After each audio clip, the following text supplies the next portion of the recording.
Bonjour et ravi de vous retrouver sur la chaîne MIA. Alors le thème qu'on va discuter aujourd'hui, c'est trois grandes habitudes qui peuvent empêcher de maigrir. Avant de commencer, vous savez que MIA, c'est pas qu'une chaîne YouTube, c'est aussi une plateforme de téléconsultation spécialisée dans les problèmes de poids. Avec MIA, vous pouvez téléconsulter un médecin spécialisé, obtenir des ordonnances si le traitement est nécessaire, rejoindre le programme Body Reset qui est un programme d'accompagnement global. Vous pouvez aussi bénéficier d'un coaching quotidien pour vous motiver, pour répondre à vos questions. Bref, si vous rencontrez des difficultés à perdre du poids, qu'un accompagnement médical est nécessaire, pensez à consulter aussi bien en ville, à l'hôpital ou de téléconsulte. Revenons à notre sujet, les trois grandes habitudes qui peuvent nous empêcher de maigrir. Et vous allez voir, à la fin de ces trois grands points, je vous donnerai des pistes justement pour pouvoir les corriger. Alors, la première, c'est quoi ? C'est la distraction. Je vais appeler ça la distraction, c'est quoi ? C'est par exemple quand on va manger devant la télé, quand on mange en regardant son ordinateur, en faisant des jeux vidéo.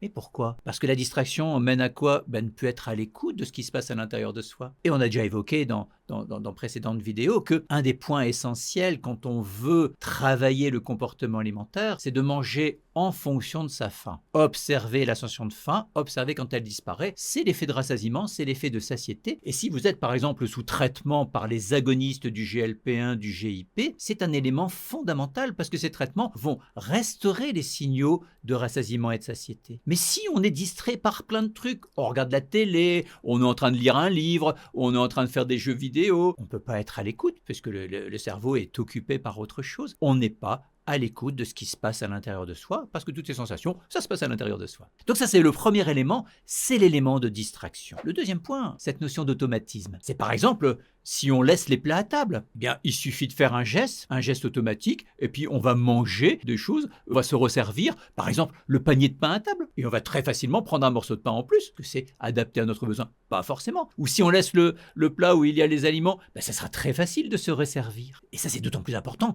si on est assez sensible, ou ce qu'on appelle le stimulus alimentaire. Quand on voit, quand on sent, quand on goûte l'aliment, il est très facile de se resservir.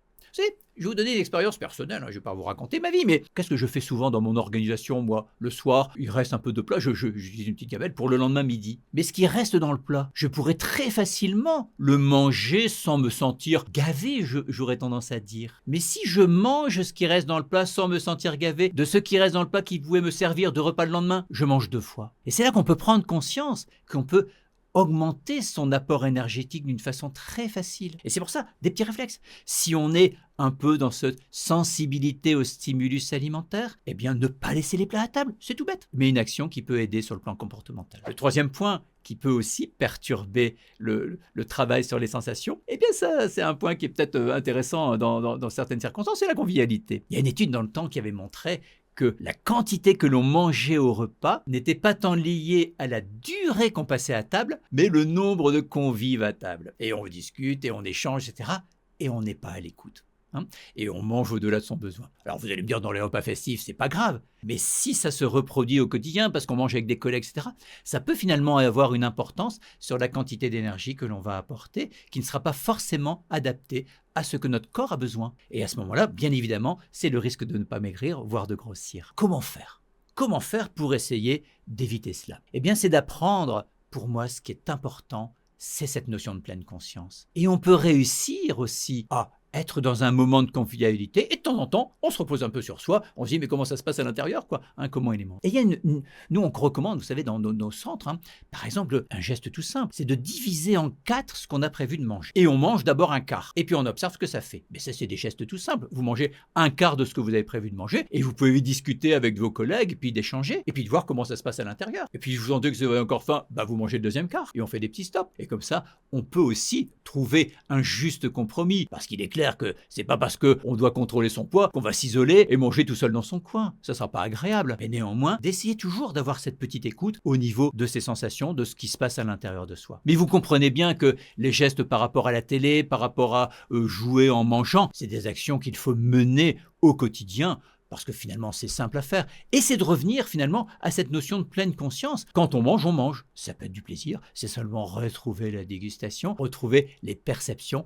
et ça vous savez, on en a déjà largement discuté. Donc pour éviter ça, développez une attitude de pleine conscience dans votre quotidien, et c'est sûr que ça va contribuer d'une part à la satisfaction, au plaisir, et aussi à cet apaisement qui est fondamental dans tout problème de poids. Alors merci de m'avoir écouté, et je vous donne bien évidemment rendez-vous pour d'autres vidéos. À très bientôt, et souvenez-vous, si vous êtes confronté à l'obésité, ne restez pas seul, consultez ou téléconsultez. Allez, à très bientôt!